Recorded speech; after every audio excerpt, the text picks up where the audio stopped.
지난 2일 중국 저장성 원저우시에서 촬영된 영상입니다. 미사일을 포함해 군용 물품을 실은 트럭들이 거리를 지나고 있는 모습인데 게시자는 중국이 전쟁을 준비하고 있다는 트윗을 함께 남겼습니다. 하루 전인 1일 중국 상무부가 채소 등 생필품을 비축해 돌발 상황에 대비하라는 공지를 띄우면서 시민들은 극도의 불안에 사로잡혀 있는데요. 이렇게 양안, 즉 중국과 대만의 관계가 최근 전쟁설이 심심치 않게 오갈 정도로 매우 악화됐습니다. 그리고 이 두 나라의 싸움엔 미국이 아주 깊게 개입돼 있습니다.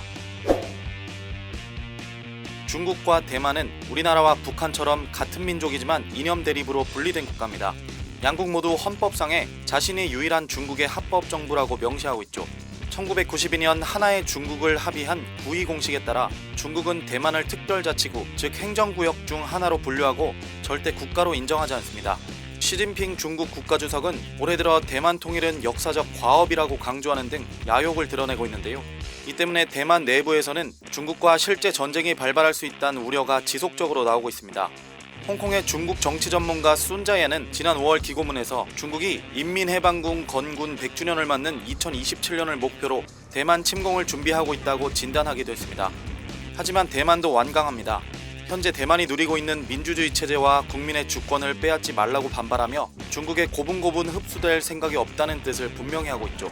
我们会持续充实国防，展现自我防卫的决心，确保没有人能逼迫我们走向中国所设定的路径。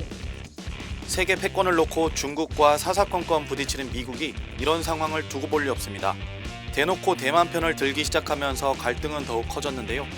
미국은 과거부터 대만과 우호 관계를 이어왔습니다. 미국으로서는 중국 공산당의 대양 진출을 막을 수 있는 대만을 전략적으로 활용할 필요성이 있었는데 대만이 움직이지 않는 항공모함 역할을 한 거죠.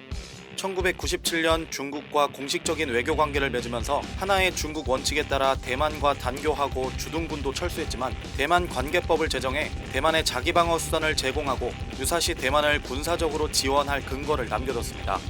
올 들어 양안 관계와 미중 관계가 모두 악화되면서 미군이 대만에 주둔한다는 보도가 나오더니 차이 잉원 대만 총통이 현재 미군이 대만에 와 있다는 사실을 이례적으로 확인했습니다. CNN 방송은 미군 주둔 사실을 확인한 수십 년 만의 첫 대만 총통이라고 설명했죠.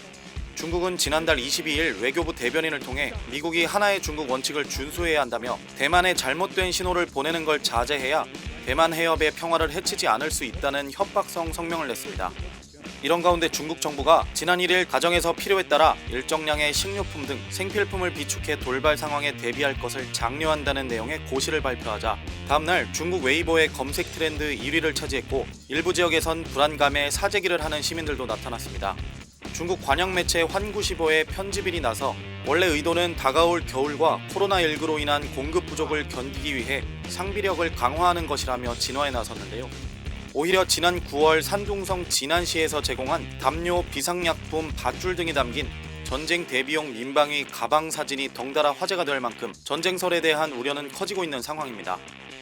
하지만 마크 밀리 미국 합참의장은 지난 3일 한 안보 포럼에 참석해 대만에 대한 중국의 군사 조치가 가까운 미래에 벌어질 가능성은 크다고 보지 않는다고 말했습니다.